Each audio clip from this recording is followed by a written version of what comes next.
अग्निवीरों को सरकारी नौकरी में मिलेगा 10% आरक्षण। हरियाणा की नायब सिंह सैनी सरकार ने बड़ा फैसला लिया है। सीएम सैनी ने ऐलान किया है कि हरियाणा में प्रदेश सरकार द्वारा भर्ती किए जाने वाले constable, mining guard, forest guard, jail warden और एसपीओ की भर्ती में 10% आरक्षण प्राप्त होगा।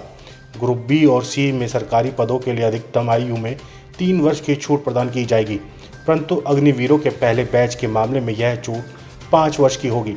सरकार ग्रुप सी में सिविल पदों पर सीधी भर्ती में अग्निवीरों के लिए 5% आरक्षण रखेगी और वहीं ग्रुप डी में 1% आरक्षण देगी। असम में 40% हो गई है मुस्लिम आबादी। असम के मुख्यमंत्री हेमंत बिस्वा शर्मा ने बुधवार को राज्य में बदलती डेमोग्राफी पर बड़ा बयान दिया। हेमंत बिस्वा शर्मा ने दावा किया है कि असम में मुस्लिम आबादी 40% तक पहुंच गई है। उनका यह बयान झारखंड के रांची में हुई एक सभा के दौरान सामने आया। सीएम शर्मा झारखंड में बीजेपी के सह प्रभारी भी हैं। हेमंत बिस्वा शर्मा ने अपने बयान में कहा, असम की डेमोग्राफी में आया बदलाव मेरे लिए एक बड़ा मुद्दा है। आज असम में मुस्लिम आबादी 40% तक पहुंच गई है। 1951 में ये आबादी 12% थी। इस दौरान हमने कई जिले भी खो दिए। ये मेरे लिए राजनीति का मुद्दा नहीं है, ये मेरे लिए जीने और मरने का सवाल है। पटना मेट्रो को लेकर सीएम नीतीश कुमार हुए एक्टिव। मुख्यमंत्री ने बिहार संग्रहालय के पास टनल निर्माण कार्य की प्रगति की आज जानकारी ली। बिहार संग्रहालय के महानिदेशक अंजनी कुमार सिंह ने टनल से बिहार संग्रहालय में प्रवेश की व्यवस्था, पार्किंग, पर्यटकों को मिलने वाली अन्य सुविधाएं आदि के संबंध में मुख्यमंत्री को विस्तृत जानकारी दी। वहीं इसके बाद मुख्यमंत्री पटना मेट्रो रेलवे परियोजना के निर्माणाधीन कार्य की प्रगति का जायजा लिया। डीएमआरसी चलाएगी 1100 से अधिक e auto. Delhi metro rail corporation ने अपनी यात्रियों की सुविधाओं को ख्याल रखते हुए एक बड़ी घोषणा की है। डीएमआरसी कनेक्टिविटी को बढ़ावा देने के लिए इलेक्ट्रॉनिक ऑटो को अपने मौजूदा बेड़े में शामिल करने की योजना बनाई है। रिपोर्ट के मुताबिक डीएमआरसी अपने मौजूदा बेड़े में 1100 से अधिक ई ऑटो जोड़ेगी। एक अधिकारी ने इस संबंध में बुधवार को जानकारी दी है। ट्रांसपोर्ट विभाग की ओर से 2299 ई ऑटो परमिट को मंजूरी मिली है। इसमें 1636 सामान्य और 660 महिलाओं की ओर से संचालित होंगे। ये सभी ऑटो परिवहन विभाग की ओर से डीएमआरसी को आवंटित किए गए हैं। महाराष्ट्र में आई लाडला भाई योजना। महाराष्ट्र में विधानसभा चुनाव से पहले मुख्यमंत्री एकनाथ शिंदे ने युवाओं की आर्थिक मदद के लिए बड़ा ऐलान किया है। सीएम ने कहा है कि लाडली बहन योजना के साथ अब लाडला भाई योजना सरकार ला रही है। सीएम शिंदे ने कहा कि इस योजना के तहत हमारी सरकार हमारे राज्य के युवाओं को उन कारखानों में अप्रेंटिसशिप करने के लिए पैसे देने जा रही है जहां वे काम करेंगे। सुखविंदर सिंह सुक्खू पर जयराम ठाकुर का आरोप। हिमाचल प्रदेश में हाल ही में मुख्यमंत्री सुखविंदर सिंह सुक्खू के नेतृत्व वाली सरकार ने आयकर दाताओं के लिए 125 यूनिट मुफ्त बिजली की छूट को खत्म कर दिया है। इसके बाद से विपक्ष लगातार सरकार पर हमलावर नजर आ रहा है। इसका फायदा विपक्षी पार्टी भी जमकर उठाने की कोशिश में जुटी है। हिमाचल प्रदेश विधानसभा में प्रतिपक्ष के नेता जयराम ठाकुर ने कहा है कि कांग्रेस ने सत्ता में आने से पहले 300 यूनिट तक बिजली मुफ्त देने का वादा किया था। इसकी वजह से ही कांग्रेस सत्ता में आई थी।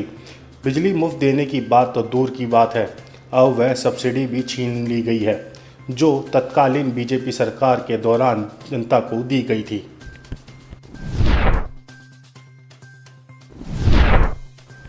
तिरंगा लहराकर भोपाल में शुरू हुआ मुहर्रम जुलूस। मध्य प्रदेश की राजधानी भोपाल में मुहर्रम के मौके पर परंपरागत जुलूस निकाला जा रहा था। पैगंबर ए इस्लाम हज़रत मोहम्मद साहब के नवासे हज़रत इमाम हुसैन साहब की शहादत में जुलूस निकाला जा रहा है। जुलूस में सैकड़ों ताजिए बुरका सवारियां शामिल हैं। जुलूस की शुरुआत तिरंगा लहराकर की गई। जुलूस शहर के कई इलाकों से होकर गुजरा। वीआईपी रोड स्थित करबला पहुंचेगा। मुहर्रम जुलूस को लेकर सुरक्षा व्यवस्था के पुख्ता इंतजाम किए गए हैं। दिल्ली के केदारनाथ मंदिर का बदलेगा नाम। दिल्ली में केदारनाथ मंदिर के निर्माण को लेकर विवाद बढ़ता जा रहा है। इस मुद्दे पर अब केदारनाथ धाम दिल्ली ट्रस्ट बैकफुट पर आ गया है। ट्रस्ट ने मंदिर का नाम बदलने का निर्णय लिया है। ट्रस्ट के संस्थापक रौतेला ने कहा है कि हम दिल्ली में केदारनाथ मंदिर बना रहे हैं, केदारनाथ धाम की स्थापना नहीं की जा रही है, इसलिए हम इस बात पर विचार कर रहे हैं कि ट्रस्ट का नाम बदला जाए, साथ ही धाम शब्द को भी हटाया जाए, जिस पर लोगों को आपत्ति है।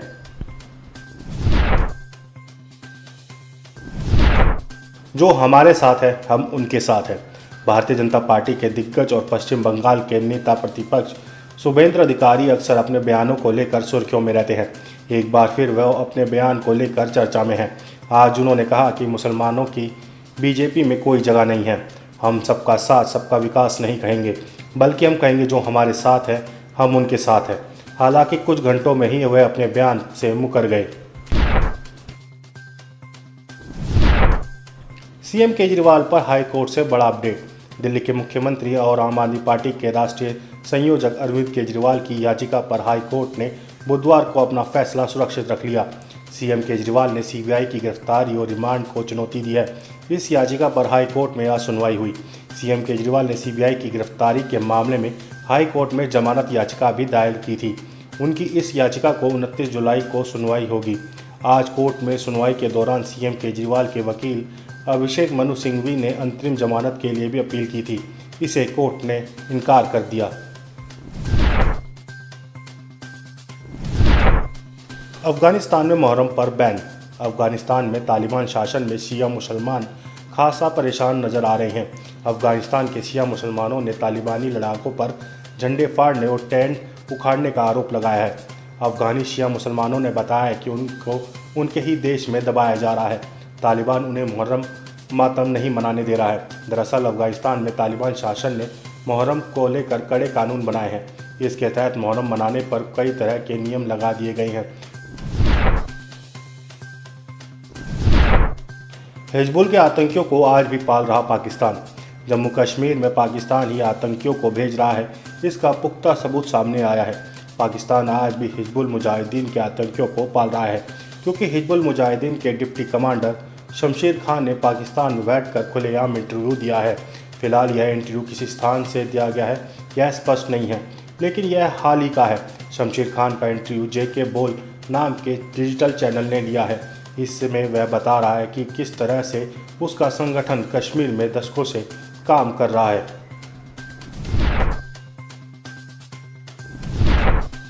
ओमान के पास समुद्र में डूबा जहाज।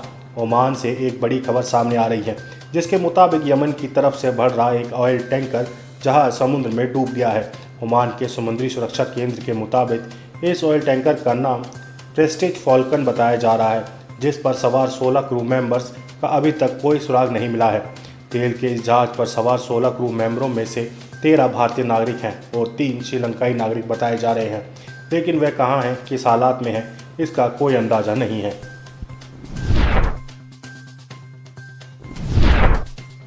NAACP की वार्षिक सम्मेलन को संबोधित करते हुए जो बाइडेन ने कहा कि उपराष्ट्रपति कमला हैरिस संयुक्त राज्य अमेरिका की राष्ट्रपति हो सकती हैं। हालांकि यह बयान देते हुए उनका लहजा मजाकिया था, लेकिन जिस तरह से बाइडेन को उनकी सेहत की वजह से अमेरिकी राष्ट्रपति रेस से बाहर रहने की मांग की जा रही है, उसके बाद इस बयान के कई मायने निकाले जा रहे हैं। बाइडेन ने अपने संबोधन में कहा, कमला हैरिस ने सिर्फ बेहतरीन उपराष्ट्रपति बल्कि अमेरिका की बेहतरीन राष्ट्रपति भी हो सकती हैं। बता दें कि अगर जो बाइडेन राष्ट्रपति की रेस से हट जाते हैं तो कमला हैरिस सबसे प्रबल दावेदार है। हालांकि बाइडेन प्रशासन में उनकी भूमिका को लेकर कई बार सवाल उठते रहे हैं।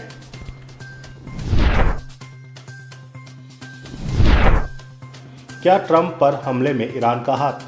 अमेरिका के पूर्व राष्ट्रपति डोनाल्ड ट्रंप की हत्या की कोशिश ने दुनिया को हिलाकर रख दिया है।